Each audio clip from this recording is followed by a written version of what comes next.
শাহেদ ভাই, একটি জাতির প্রথম আইডেন্টিটি হচ্ছে তার সংস্কৃতি। যে জাতির সংস্কৃতি যত সমৃদ্ধ সেই জাতি তত বেশি উন্নত। আপনি একেবারেই সুপরিচিত একজন মানুষ সাংস্কৃতিক অঙ্গনে, আপনার পুরো পরিবার সাংস্কৃতিক পরিবার। সেই জায়গা থেকে আপনার কাছ থেকে লাস্ট 15 ইয়ার্সের একটু অভিজ্ঞতা শুনতে চাই যে সংস্কৃতিকে কিভাবে ধ্বংস করা হয়েছে। আমরা বারবার বলি যে কালচারাল হ্যাজিমনি। আসলে এই শব্দ দুইটাই বোঝে সাধারণ মানুষ, কিন্তু হ্যাজিমনি কিভাবে সাফার করেছে, ধ্বংস করেছে, আপনার কাছ থেকে একটু শুনতে চাই। পৃথিবীতে 202 বা 203টা দেশ হবে, তার বাইরেও অনেকে বলে, এগুলো আসলে মানে ক্লিয়ার না, এরকমই অলমোস্ট। কয়টা দেশের নাম আপনি বলতে পারবেন? আপনি যেসব দেশের সংস্কৃতি আপনার কাছে পৌঁছেছে আপনি তাদের নামই বলতে পারবেন। প্রথমে যেই দেশগুলোর নাম বলবেন দেখবেন যে তাদের আর্ট কালচার, তাদের ফিল্ম, তাদের থিয়েটার, তাদের সবকিছু আপনি আপনার চোখের সামনে এসেছে বলে কোনো না কোনোভাবে এসেছে বলে আপনি সেই দেশগুলোকে চেনেন, সেই দেশগুলোতে যাওয়ার চিন্তা করেন বা সেই দেশগুলোর সঙ্গে সংস্কৃতির আদান প্রদানের চিন্তা করেন।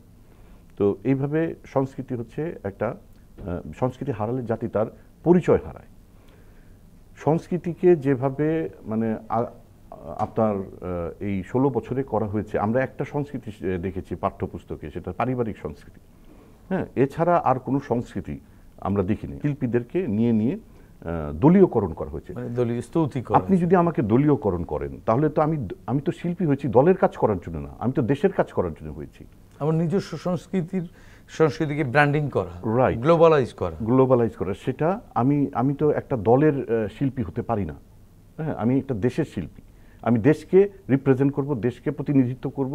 আমি হচ্ছি আমার শিল্পী হিসেবে আমার সেই কাজ। আমরা জাতিগতভাবে কতটা উন্নত সেটা বিশ্ব দরবারে তুলে ধরা, এটি একজন শিল্পীর কাজ। তো আমি ওনার স্যারের কথাগুলো শোনার সময় আমার একটা কথা আমি আর্মিদের সঙ্গে খুব অতপ্রভাবে জড়িত। আমার ছোট বোনের husband army person, AK Morshed. তো ইভেন বিডিআরে যে ঘটনাটা ঘটে ওই সময় আমার চোখ দিয়ে মনে হয় পানির বদলে রক্তক্ষরণ হচ্ছিল। এবং আপনার জেনারেল শাকিল, উনি আমাদের পারিবারিকভাবে একদম আসা যাওয়া ছিলেন, ভীষণ আদর করতেন এবং ওনার ওখানে আমরা শুটিংও করেছি। ওনাদেরকে যেভাবে মারা হয়েছে, যেভাবে মেরেছে, আর্মি সম্পর্কে একটা ভয় ছিল। আমার আব্বার কাছে শুনতাম ইস্ট পাকিস্তান যখন ছিল এটা, তখন ক্যান্টনমেন্টে একটা বিড়াল ঢুকতে ভয় পেত। আর সেই আর্মিকে নিয়ে আসা হয়েছে কোন জায়গায়, মানে আর্মি শুনলেই আমরা একটা আতঙ্কিত থাকতাম। এবং আর্মি ছিল আমাদের কাছে একটা গৌরবোজ্জ্বল একটা বাহিনী। হ্যাঁ, যে আমিও একদিন আর্মি হব। হ্যাঁ, আমি জিডি পাইলটে পরীক্ষা দিয়েছিলাম। আমার চোখের প্রবলেমের কারণে আমি প্রথমেই সরে যাই। ল্যান্ড ফোর্সে দিলে হয়তো হয়ে যেত, আমি আর দেইনি। আমার ভাগ্যে হয়তো সংস্কৃতি ছিল, আমি চলে এসেছি। কিন্তু ওই সময়ে বেস্ট মানুষগুলো আর্মিতে যাওয়ার চিন্তা করতো। শিল্পী হিসেবে গত 15 বছরে ধরেন আমি একজন শিল্পী, আমার বাড়িটা পর্যন্ত কেড়ে নেওয়া হয়েছে। হ্যাঁ, আমার বাড়িটা, এবং আমি জানিও না, কারণ বাড়িটা হাইকোর্ট পর্যন্ত আমাদের পক্ষে রায় ছিল, আমরা পেয়ে গেছি, সব আছে। হঠাৎ করে শুনি এটা সুপ্রিম কোর্টে, যেটা হচ্ছে মিউটেশন নামজারি সব হয়ে গেছে, সুপ্রিম কোর্টে এটা উঠেছে। উঠার পর একটা বুলডোজার নিয়ে 200 লোক এসে একটা পুলিশ বাহিনী, পুরুষ আরেকজন মহিলা পুলিশ বাহিনী এসে বাসা থেকে সব টেনে বের করে, আমি দেখলাম যে আমি কি সিনেমা দেখছি, মানে what's going on, without any notice, any inform. এসে আপনি বলছেন যে নির্দেশ হয়েছে আপনাদেরকে উচ্ছেদ করা। মানে শুধু কান্না করা ছাড়া আমার হাতে আর কিছু ছিল না। মানে এবং আমার জিনিসগুলো দেখলাম যে রাস্তার উপরে আমার বোনের জিনিসগুলো, আমার বোন থাকতো, এসি, ফ্রিজ, টিভি। আপনি খালি আপনাকে দিয়ে চিন্তা করুন এই বিষয়গুলো, যে আপনার এই জিনিসগুলো পড়ে আছে। তাহলে কি আমার বাবা অন্যায় করে এই বাড়িতে এতদিন ছিলেন? আমার জন্ম, আমার বোনদের জন্ম, আমার 10-15টা চাচা ফুপু, তাদের বিয়ে, এগুলো কি আমরা অন্যায়ভাবে এই বাড়িতে ছিলাম? এবং এটা তাপস সাহেব করেছে। আমি যার কাছে জাস্টিস চাইতে গেছি, যখনই শুনে যে শেখ তাপস, আর কেউ আসে না, আমি হেল্পলেস। এবং আমার লাস্ট অপশন ছিল হচ্ছে শেখ হাসিনা, মানে জনপ্রতিনিধি, জনভীতিতে পরিণত হয় শেখ হাসিনা, যে ওনার কাছে যাব। আমার রুচি হয় নাই। হ্যাঁ, আমি ওনার মানে ওই পরিবারেরই একজন ইনজাস্টিস করেছে, তা আমি এই পরিবারের কাছ থেকে কি জাস্টিস পাবো? আমি আর যাইনি। শিল্প চর্চায় কতটা বাধাগ্রস্ত ছিল? শিল্প চর্চায় বাধাগ্রস্ত হচ্ছে, শুনে, শিল্পের আদান প্রদান খারাপ কিছু না। হ্যাঁ, শিল্প সাহিত্যের আদান প্রদান হবে, আমাদের সেমিনার হবে, মানে শিল্পের তো কোনো বর্ডার হয় না, কিন্তু শুধু আদান হবে, প্রদান হবে না, এটা তো হতে পারে না। এটা তো সুস্থ চর্চা না।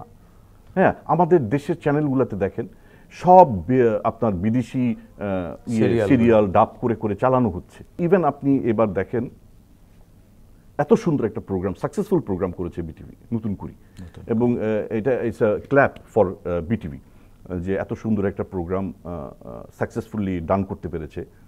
সেখানে আপনার 30 বা 40 জন আপনার যারা কম্পিটিটর, তাদের মধ্যে আমি দেখলাম যে 31 জনই আপনার ফ্রম আদার রিলিজিয়ন। আমাদের মুসলিম পরিবার হচ্ছে 10 জন 12 জন এরকম। আমাদের মুসলিম পরিবার থেকে আপনার কালচারটা হারিয়ে যাচ্ছে। আমরা ছোটবেলায় গিটার শিখতাম, আমার বোন হারমোনিয়াম শিখতো। আমাদের প্রত্যেকটা আশেপাশের পরিবারে কেউ না কেউ সংস্কৃতির সঙ্গে যুক্ত ছিল।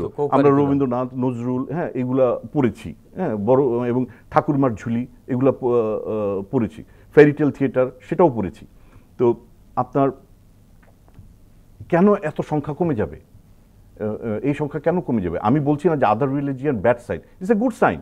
তারাই সংস্কৃতিটা এখন ধরে রেখেছে, বরং আমাদের এখান থেকে, আমাদের ধর্মাবলম্বী লোকদের মাঝখান থেকে সংস্কৃতি হারিয়ে যাচ্ছে। তার মানে কি এই সংস্কৃতি হারিয়ে যাওয়ার জন্য অন্য কোনো সংস্কৃতিকে দায়ী করবে না? অন্য কোনো সংস্কৃতি, যেমন যেটা হচ্ছে যে আমি বলবো এটাকে মিস ইন্টারপ্রেট করা ঠিক হবে না। ধর্ম আর সংস্কৃতি এক জিনিস না, দুটোরই দরকার আছে, দুটোরই দরকার আছে। ধর্ম আমার এক ধরনের বিশ্বাস, হ্যাঁ, কিন্তু ধর্ম আর সংস্কৃতিকে যদি আপনি মিলিয়ে ফেলেন, হ্যাঁ, তাহলে কিন্তু এটা ঠিক হবে না। অথবা মুখোমুখি করে ফেলেন, হ্যাঁ, মুখোমুখি করে ফেলেন, এটা ঠিক হবে না। এটা একটা বিশাল সাবজেক্ট, এটা নিয়ে কথা বললে মানে শেষ করা যাবে না।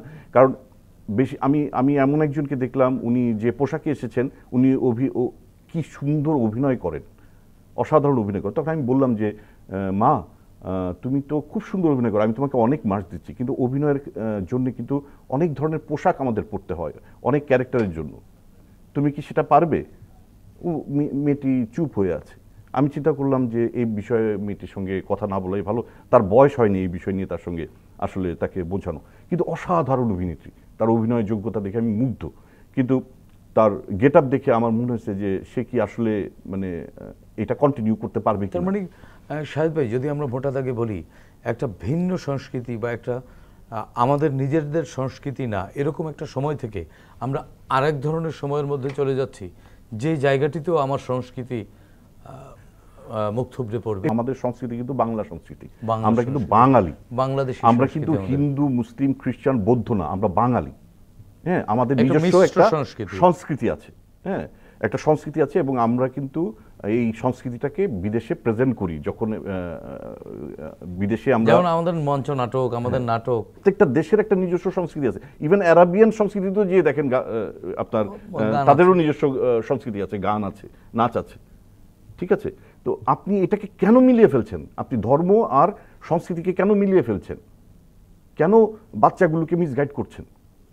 তার মানে আমাদের এই সংস্কৃতিকে, আমাদের বাংলাদেশি সংস্কৃতি, আমাদের নিজেদের পাহাড় থেকে সমতলের একটা কমন সংস্কৃতি, সেই সংস্কৃতিকে বাঁচানো অনেক বেশি জরুরি, অনেক বেশি জরুরি। এবং সেটি কিন্তু সিদ্ধান্ত নিতে হবে এই রাজনীতিকদের। এবং এই সংস্কৃতি দিয়েই কিন্তু আমাদেরকে আপনি ইউনাইটেড রাখতে পারবেন এবং আইডেন্টিটি তৈরি করতে পারবেন। কিন্তু আপনি এই একটি সংস্কৃতি দিয়ে আপনি কিন্তু বিভাজন তৈরি করে ফেলবেন, আলাদা করে ফেলবেন মানুষ। এবং যেটি এর দায় এবং দায়িত্ব দুটি রাজনীতিকদের। আমি নির্দিষ্ট কোনো দলকে বলছি না, সকল রাজনৈতিক দলের কিন্তু এ দায় নিতে হবে। এই কথাটা আমি আগেই বলছি, শিল্পী কেন দলের হবে? শিল্পী হবে দেশের, শিল্পী হবে দেশের, সে হবে পতাকার। রাইট।